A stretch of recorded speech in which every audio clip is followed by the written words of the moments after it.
Sutra Teratai yang menakjubkan. Bab 11. Kemunculan Stupa Mustika. Shinfasyang Sutra Teratai episode 1280.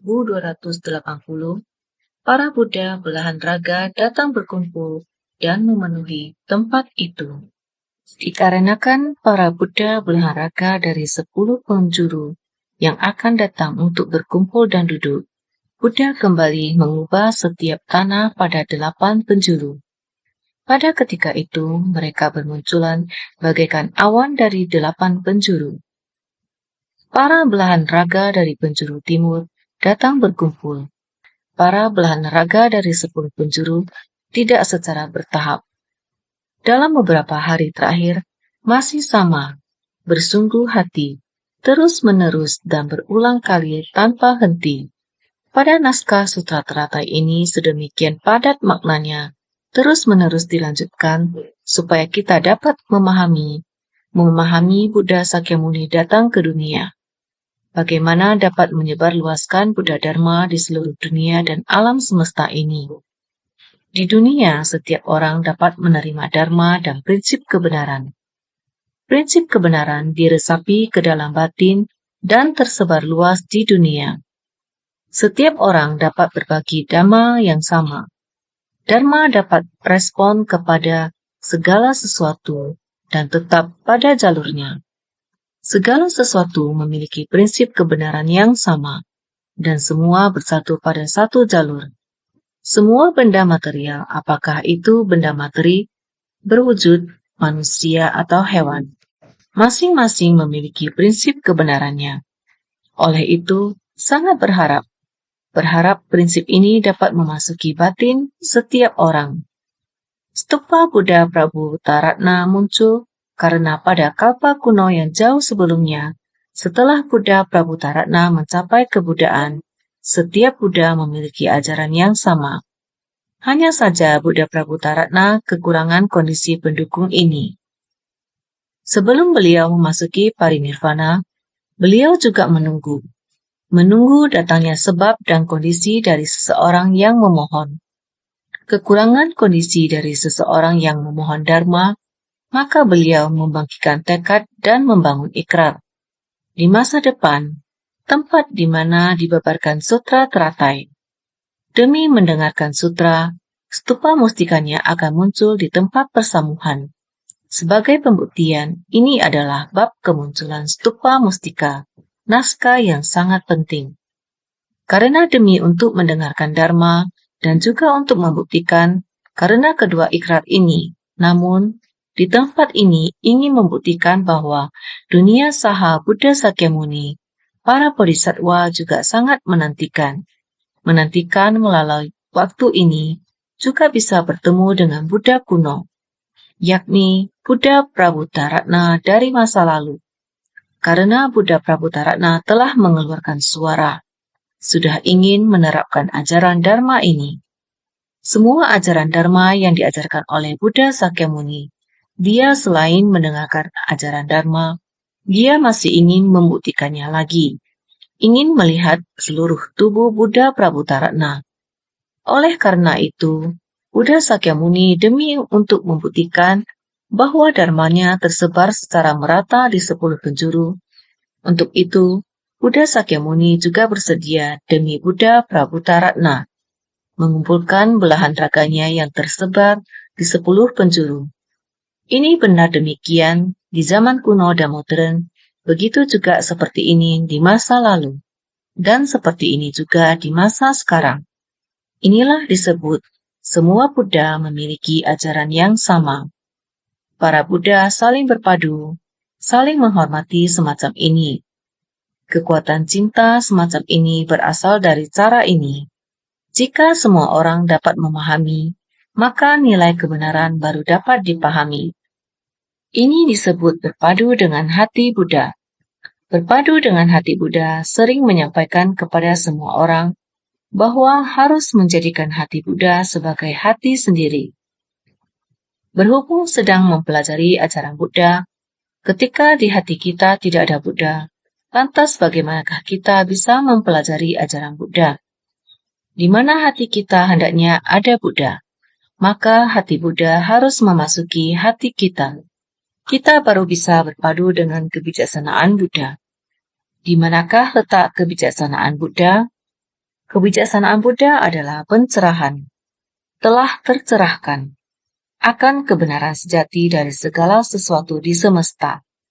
Lalu di manakah letak kebenaran sejati ini? Itu kembali pada yang telah dimiliki oleh semua orang. Kembali pada segala sesuatu di dunia yang berpadu menjadi satu, yang artinya berpadu dengan alam semesta. Inilah kebijaksanaan Buddha, yakni mengharuskan kita semua orang untuk memadukan hati para makhluk dengan hati Buddha, di mana batin para makhluk, kebenaran sejati di dunia ini berpadu menjadi satu. Dan ini adalah belahan raga Buddha dari 10 penjuru yang merupakan pencerahan. Telah tercerahkan. Tercerahkan akan apa? Yakni tercerahkan akan kebenaran sejati. Kebenaran sejati adalah tidak berwujud dan ada di mana-mana, sungguh sangat universal. Di benda apapun yang dapat terlihat, benda yang berwujud semua itu mengandung kebenaran sejati di dalamnya. Ketika kita bisa menghayati dan memahami kebenaran sejati ini, itu karena sifat pencerahan semua orang. Dan sifat pencerahan ini adalah sifat hakiki tatata. Bukankah ini adalah hati Buddha dari semua orang? Ketika hati Buddha semua orang ini bisa menerima Dharma, kemudian diterapkan di dunia, maka di mana-mana menjadi ada pengajaran Dharma dari Buddha yang dapat diterapkan di dunia ini. Dan bukankah ini yang disebut sebagai belahan raga Buddha? Ini adalah belahan raga Buddha, yang dimana sejak semula sudah menghayati Dharma dan terus diwariskan. Setelah diwariskan tanpa hentinya menerapkan Dharma ini di dunia, dan ini merupakan belahan raga dari Buddha, di mana Buddha Dharma tersebar merata di dunia, di mana-mana ada prinsip kebenaran kembali pada tempatnya. Beberapa hari ini selalu mengatakan prinsip kebenaran harus kembali pada tempatnya. Meskipun naskah sutra diungkapkan dalam wujud, namun maknanya ada di dalam prinsip kebenaran. Bentuk pagoda setinggi 500 yojana. Jika hanya mengatakan 500 yojana ini, yaitu hendak menceritakan 6 paramita dan puluhan ribu praktiknya. Hanya hendak mengatakan sila, samadhi, dan kebijaksanaan. Tidak selesai dibicarakan. Karena setiap prinsip kebenarannya tidak dapat dipisahkan dari aturan dan sila ini. Peraturan ini, alam semesta, orbit planet-planet mengelilingi matahari setiap hari. Ini juga adalah aturan. Peraturan orbit semacam ini tidak dapat dibelokkan. Jadi manusia juga sama, ada aturan dalam hidup. Peraturan adalah aturan, tidak melampaui aturan ini. Jalur, aturan kedisiplinan. Jadi jika dibicarakan tentang sila ini, maka akan membicarakan tentang banyak prinsip kebenaran. Dianalisa satu persatu, maka sila dan puluhan ribu praktiknya harus sesuai dengan kehidupan yang berbeda-beda. Konsep pemikiran, pikiran, perilaku, dan lain-lain hendak mengatakan aturan kedisiplinan kepadanya sangat banyak prinsip kebenaran. Seperti akhir-akhir ini, kita mengadakan pertemuan dengan tim Tima setiap tahun. Dari setiap negara, insan suci di seluruh dunia, di mana tim medis maka dengan sendirinya akan kembali setahun sekali. Tahun ini sangat spesial. Selain 20 negara yang kembali kali ini, mereka juga sudah kembali, yaitu mereka kembali untuk berkumpul selama festival pertengahan musim gugur. Setiap orang di negara mereka, tempat tinggal mereka bersumbangsi atas orang-orang susah dan menderita. Di setiap negara memiliki hal-hal yang sangat tersentuh. Pada tahun ini, di Futing, rumah sakit, sama juga diselenggarakan pada saat bersamaan. Mereka melaksanakannya di tanggal 10 dan 11 September selama 2 hari, yang juga dengan Retret Budaya Humanis Tim Medis Ceci sebagai judulnya. Mereka diwariskan dari generasi ke generasi. Berharap setiap tahun, dokter dan perawat yang baru datang, rekan sekerja yang baru. Mereka setiap tahun selalu membuka camp budaya humanis baru, yang disebut Retret Budaya Humanis Tim Medis Ceci. Tahun ini sudah tahun yang ke-10. Mereka membuka camp eksperimen budaya humanis ini. Sudah tahun yang ke-10, acara yang sangat akbar dengan yang kita lakukan di Taiwan sama persis. Futing telah ada 2 buah rumah sakit. Telah bertambah 1 buah lagi, yang dinamakan Rumah Sakit Ibu dan Anak atau Rumah Sakit Kesehatan Ibu dan Anak Futing. Kepala rumah sakit ini juga adalah Direktur Penyakit Dalam di Rumah Sakit Futing sebelumnya. Jadi sama saja. Rumah Sakit Futing, Rumah Sakit Ibu dan Anak. 2 rumah sakit bersatu di saat yang bersamaan menyelenggarakannya. Jangan lupakan niat awal. Minum air mengingat sumbernya. Tidak akan pernah membiarkannya melupakan bahwa adalah budaya humanis Ceci yang akan diwariskan terus seperti ini. Mereka juga setiap kata dan ucapannya masih saja budaya humanis kesehatan Ceci. Seperti kepala rumah sakit Li, dia memimpin orang baru untuk mengambil sumpah. Dia juga berkata, tidak boleh menelantarkan semangat budaya humanis Ceci ini. Ini adalah kepala rumah sakit Li memimpin semua orang untuk mengambil sumpah. Berharap orang lama membawa orang baru membawa lagi orang lama.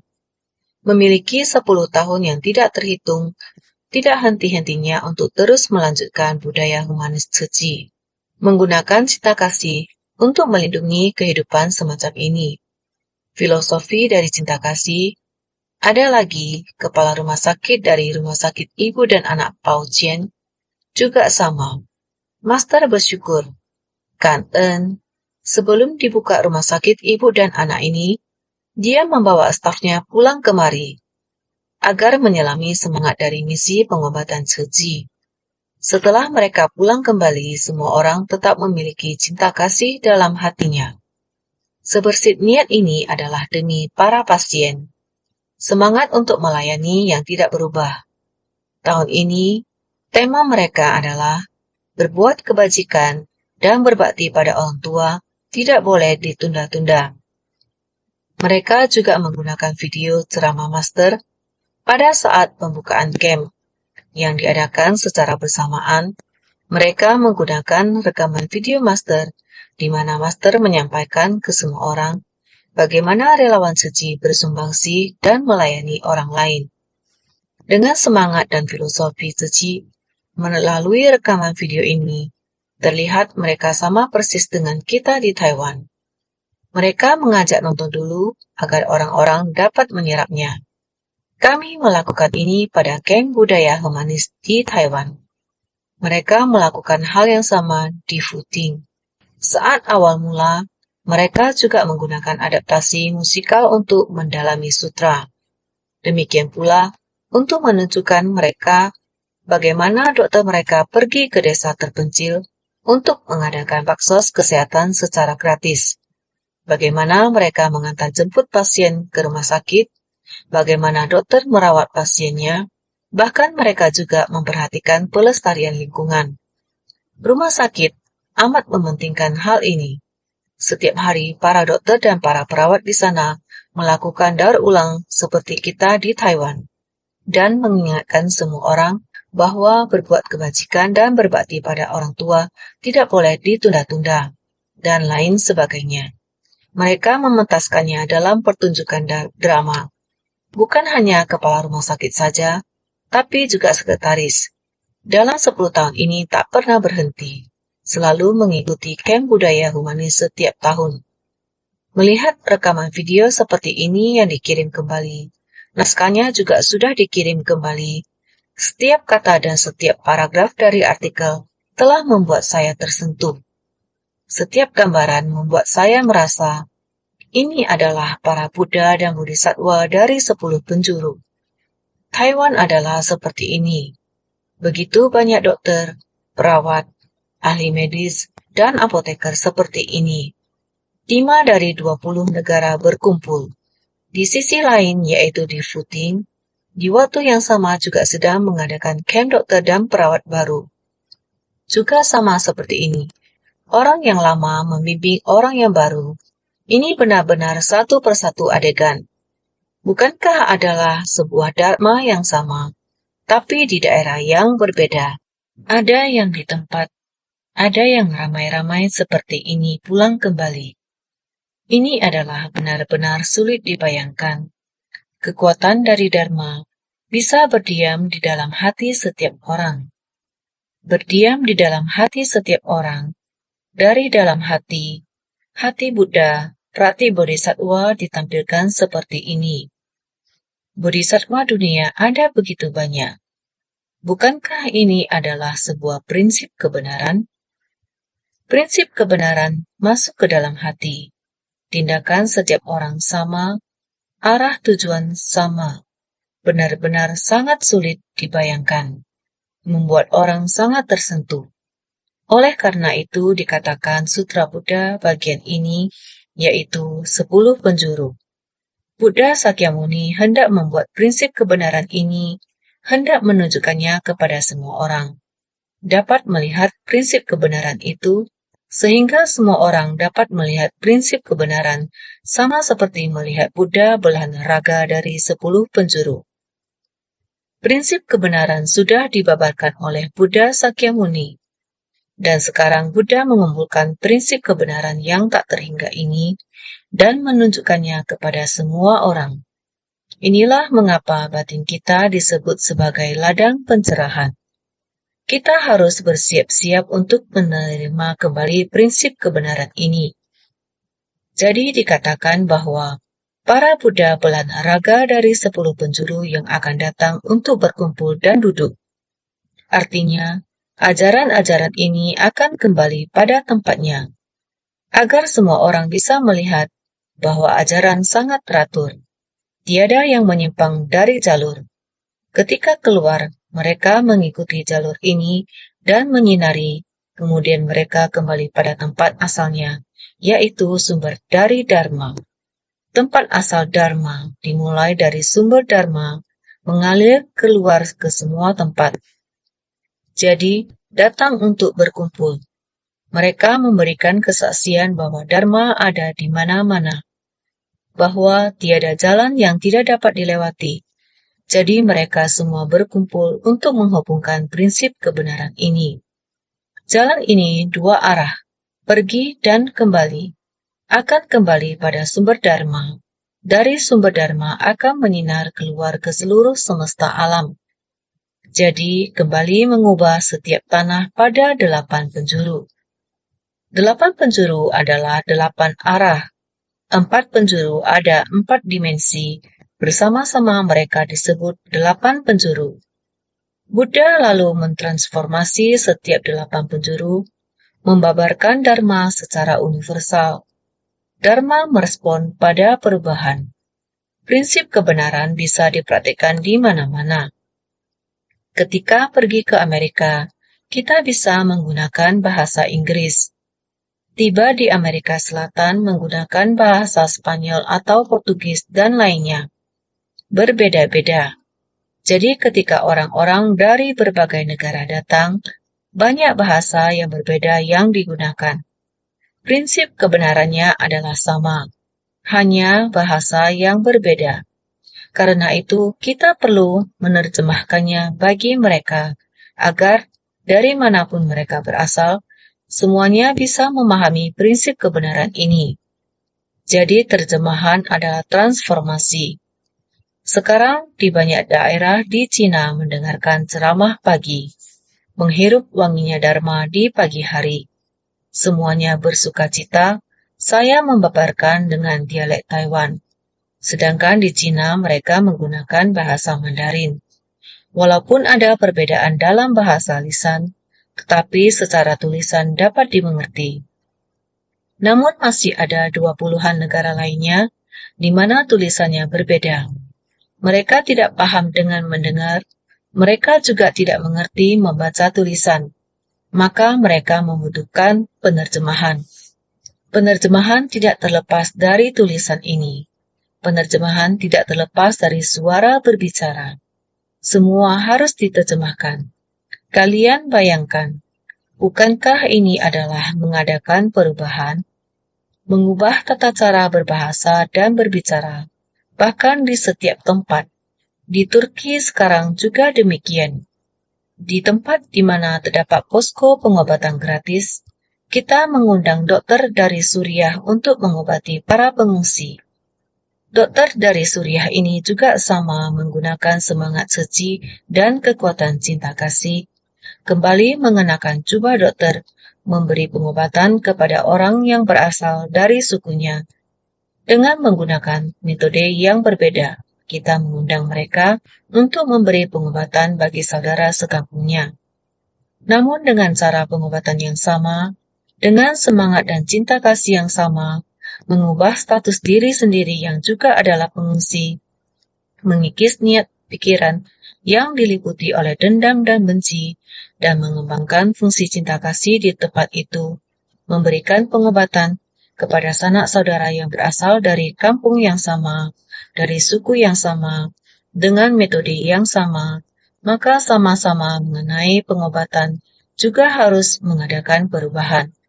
Inilah prinsip kebenaran. Prinsip kebenaran yang sama, tetapi harus diadakan perubahan. Bagian naskah sutra ini yang dibabarkan oleh Buddha Sakyamuni sebenarnya mengacu pada metode ini.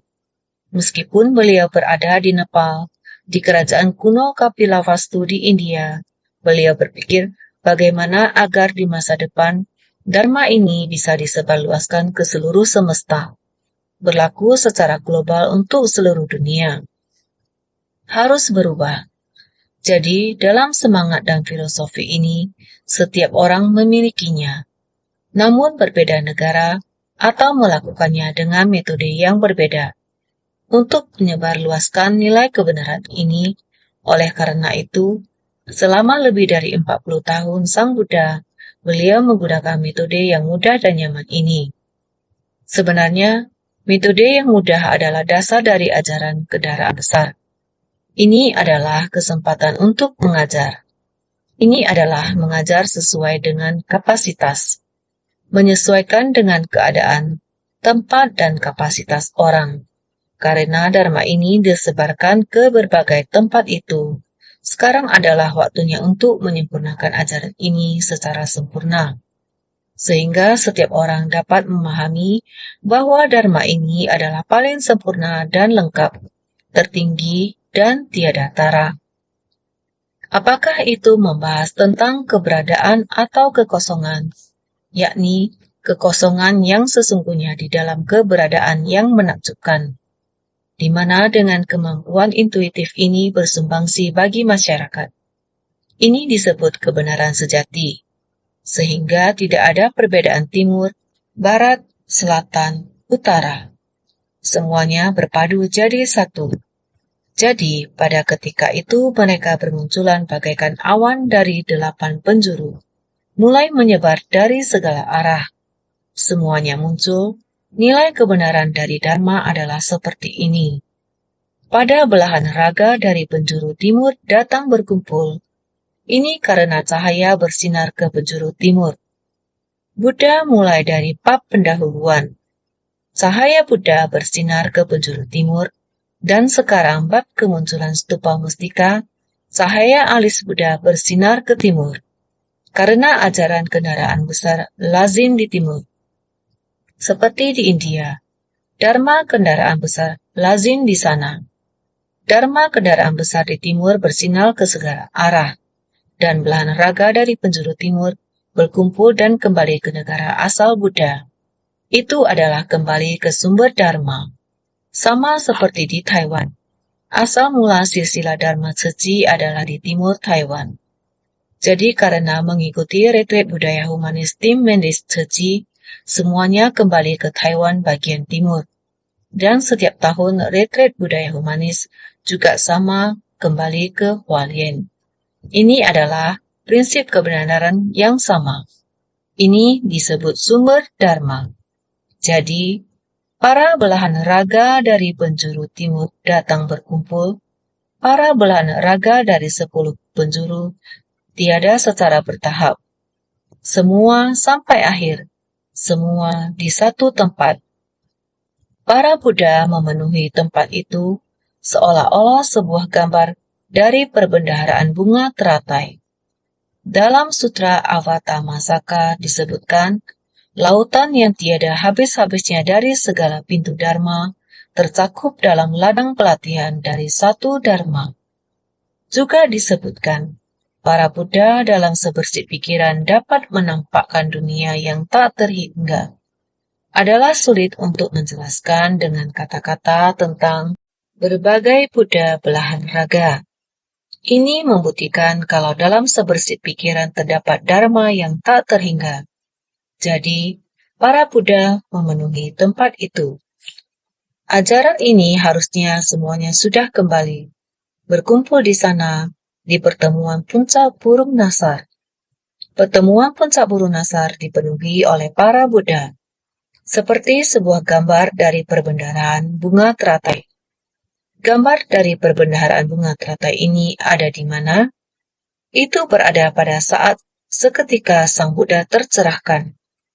Pertemuan Avatamsaka adalah sifat tercerahkannya yang muncul. Dia berharap sifat tercerahkan ini akan muncul pada setiap orang. Ini adalah kondisi Avatamsaka. Seketika setelah tercerahkan.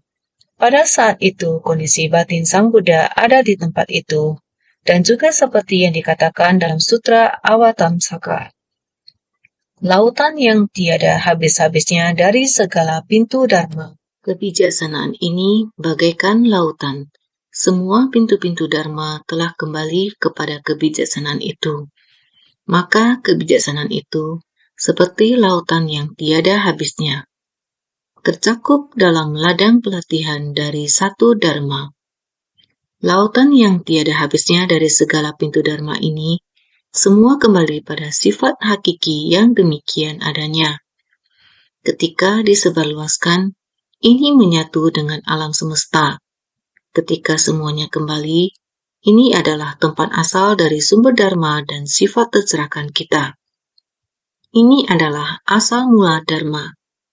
Sehingga dikatakan lagi, para Buddha dalam sebersih pikiran dapat menampakkan dunia yang tak terhingga. Adalah sulit untuk menjelaskan dengan kata-kata tentang berbagai Buddha belahan raga. Sesungguhnya benar-benar tidak mungkin menggunakan kata-kata untuk membedakannya, untuk dijelaskan satu persatu.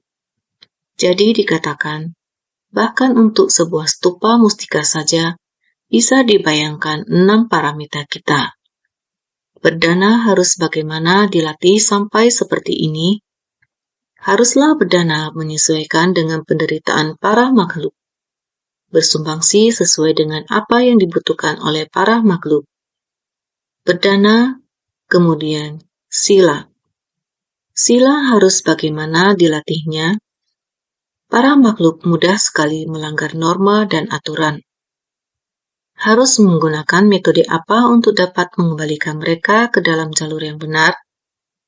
Maka haruslah menggunakan berbagai macam metode. 6 paramita sebenarnya dapat diterapkan dalam puluhan ribu praktik untuk bisa menyempurnakan berkah dan kebijaksanaan.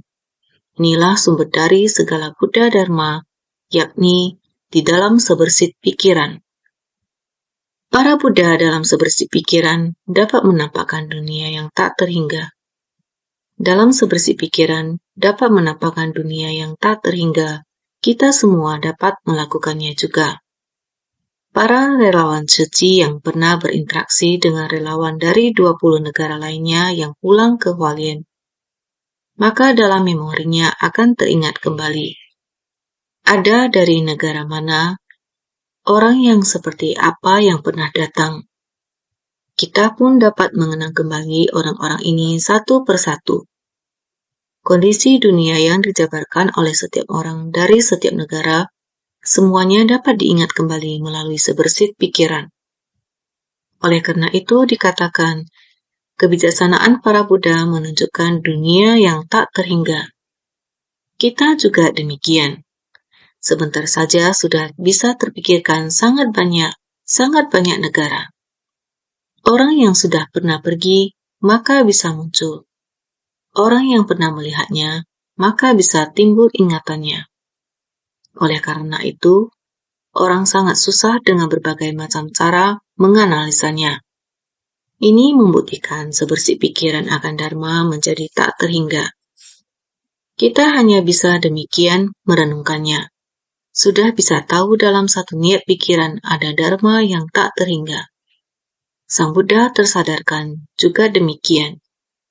Seharusnya semua orang bersungguh hati menganalisanya. Naskah sutra sebelumnya mengatakan, kawasan yang ditransformasikan juga bertanahkan lapis lazuli dan diperagung dengan pohon mustika. Pohonnya setinggi 500 yojana, diperagung dengan satu demi satu cabang, daun, bunga, dan buah. Di bawah setiap pohon terdapat sebuah singgasana singa mustika, tingginya 5 yojana, dihiasi dengan berbagai jenis mustika. Sutra Teratai, bab 11, kemunculan stupa mustika. Dengan naskah sutra terdahulu juga demikian. Sekarang para Buddha dari 10 penjuru sudah kembali di dunia ini. Di bawah setiap pohon terdapat sebuah singgasana singa mustika, tingginya 5 yojana, dihiasi dengan berbagai jenis mustika. Di bawah setiap pohon terdapat sebuah singgasana singa mustika, tingginya 5 yojana. Ini singgasana singa mustika tingginya 5 yojana. Ini adalah Dharma harus melampaui 5 alam kehidupan. Melampaui 5 kendaraan Dharma adalah melampaui pemikiran kita sebagai makhluk awam. Kita harus memenuhi praktik jalan bodhisattva. Akhirnya kembali ke kondisi kebudaan. Arah tujuan begini ini adalah kita dalam mempelajari Dharma Buddha, maha welas asih tanpa mementingkan hubungan darah, dengan hati yang penuh belas kasih, merasa sependeritaan dengan langit dan bumi. Alam semesta menyatu menjadi satu esensi, melampaui segalanya. Naskah seterusnya bersungguh hatilah melihatnya. Juga tiada samudra, sungai besar, serta gunung Mucilinda, gunung Maha Mucilinda, gunung lingkaran besi besar, gunung Sumeru, semua raja gunung ini. Sutra Teratai bab 11, kemunculan stupa mustika. Sekarang dunia saha punya sudah diubah oleh Buddha. Ingat bahwa dunia saha mewakili batin para makhluk awam. Batin makhluk awam sudah diubah, dia telah mengubah mereka. Sehingga sekarang tidak ada samudra, sungai besar, serta gunung Mucilinda dan sebagainya. Sekarang tidak ada satupun dari ini, samudra, sungai besar. Perumpamaan untuk dalam dangkalnya kebijaksanaan dari para praktisi kendaraan besar dan kecil. Apa yang dimaksud dari samudra dan sungai besar? Lautan dan sungai besar adalah perumpamaan untuk kapasitas para praktisi kendaraan besar dan kecil, yang bisa dalam atau dangkal. Mereka yang memiliki kapasitas mendalam memiliki tingkat kebijaksanaan yang sangat tinggi. Mereka yang memiliki kemampuan dangkal memiliki kebijaksanaan yang lebih dangkal. Jadi, kapasitas yang dalam seperti lautan luas, kebijaksanaan yang lebih dangkal seperti sungai. Keduanya tidak dapat dipisahkan dari air Dharma. Jika kita bisa menyerap lebih banyak, kita seperti samudra luas. Jika kita dapat menyerap lebih sedikit, kita seperti sungai.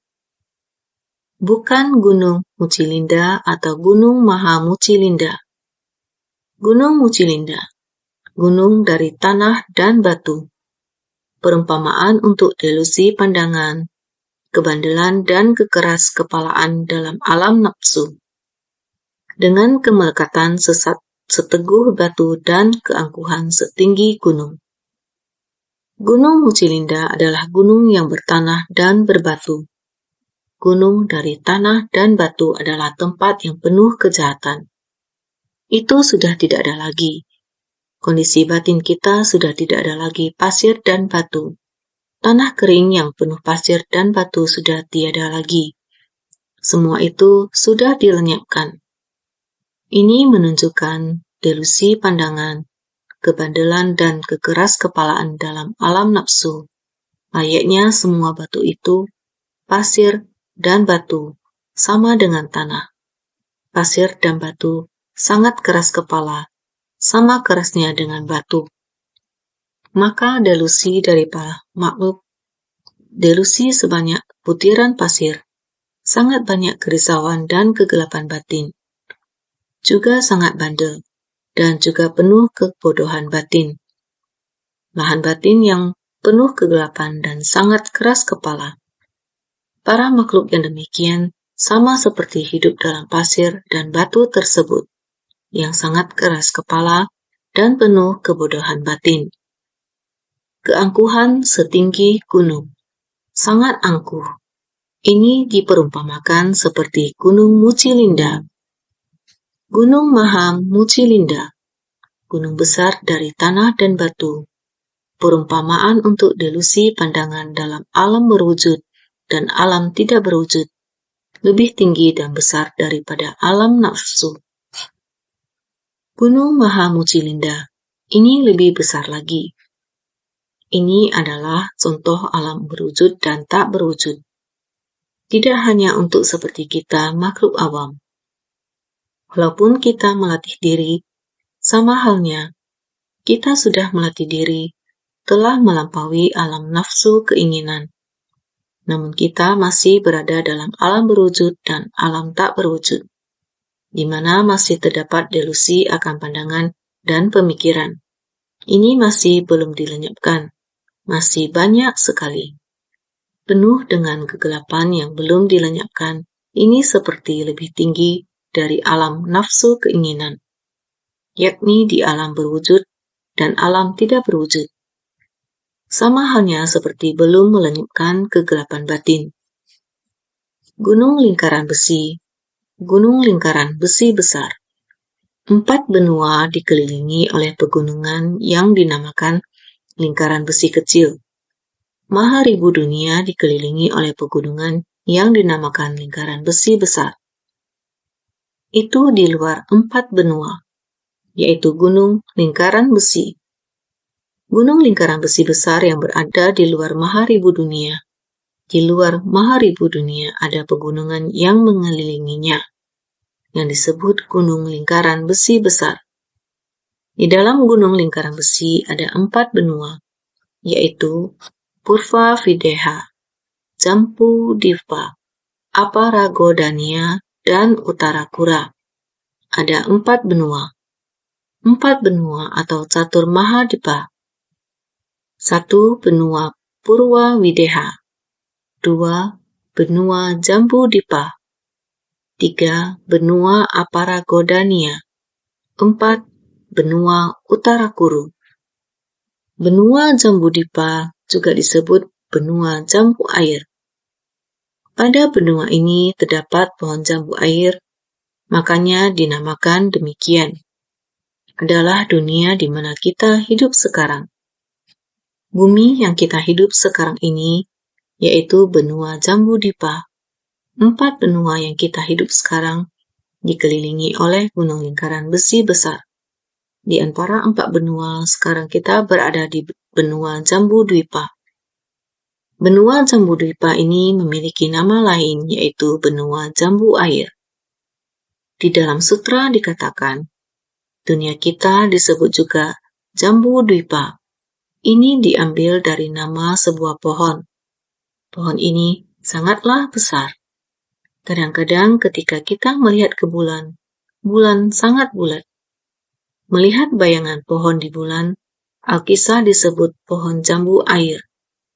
Ketika pohon ini membelakangi matahari, bumi kita dalam keadaan gelap atau malam hari. Ketika melihat ke bulan, cahaya matahari memancarkan cahaya ke pohon tersebut, sehingga dinamakan pohon jambu air. Maka dunia kita memiliki nama lain, yaitu benua jambu air. Diberi nama berdasarkan pohon ini. Oleh sebab itu, benua memiliki kehidupan dunia seperti ini. Dunia tempat kita hidup ini dinamakan Jambu Dwipa. Gunung Semeru, semua raja gunung ini. Gunung Semeru disebut gunung yang tinggi dan menakjubkan. Perumpamaan untuk segala delusi yang ditimbulkan oleh kegelapan batin dalam 3 kelompok alam, yaitu Gunung Semeru. Karena dia sangat tinggi, segala delusi yang ditimbulkan oleh kegelapan batin dalam 3 kelompok alam, yaitu menggunakan Gunung Semeru. Dinamakan perumpamaan dengan gunung tinggi dan menakjubkan. Mengumpamakan kita manusia awam, delusi kegelapan batin seperti Gunung Semeru. Sehingga, di luar Gunung Semeru terdapat 10 gunung besar yang mengelilinginya. Gunung Semeru adalah raja dari semua gunung. Banyak gunung mengitari Gunung Semeru merupakan gunung paling tinggi, sehingga dinamakan Raja Gunung. Di luar Gunung Semeru terdapat sebuah gunung besar yang mengelilinginya. Gunung Semeru adalah raja dari semua gunung. Delusi yang ditimbulkan oleh kegelapan batin pada para makhluk, semuanya tidak melampaui ini. Raja Gunung, perumpamaan untuk besarnya gunung. Semua raja gunung ini merujuk pada Gunung Semeru dan gunung lingkaran besi. Ini adalah perumpamaan untuk delusi sebanyak butiran debu. Artinya adalah, kegelapan batin kita para makhluk seperti Gunung Semeru begitu tinggi. Inilah para makhluk. Raja gunung mengumpamakan raja gunung. Semua raja gunung yaitu Gunung Semeru dan gunung lingkaran besi, yaitu mengumpamakan delusi sebanyak butiran debu, yaitu pasir. Delusi sebanyak butiran debu. Delusi kegelapan batin sangat banyak. Di tengah terdapat keagungan dari 7 mustika. Tiada semua raja gunung ini, artinya semua noda batin telah terhapus. Sekarang telah terbuka semua gunung ini, termasuk Gunung Semeru dan lautan luas. Lautan dan gunung semuanya ini dihapus. Tempat ini telah rata. Setiap orang berkumpul dalam dunia Buddha, sehingga dikatakan telah tidak ada. Juga tiada samudra, sungai besar, serta gunung Mucilinda, gunung Mahamucilinda, gunung lingkaran besi besar. Yang kasar semuanya tidak ada.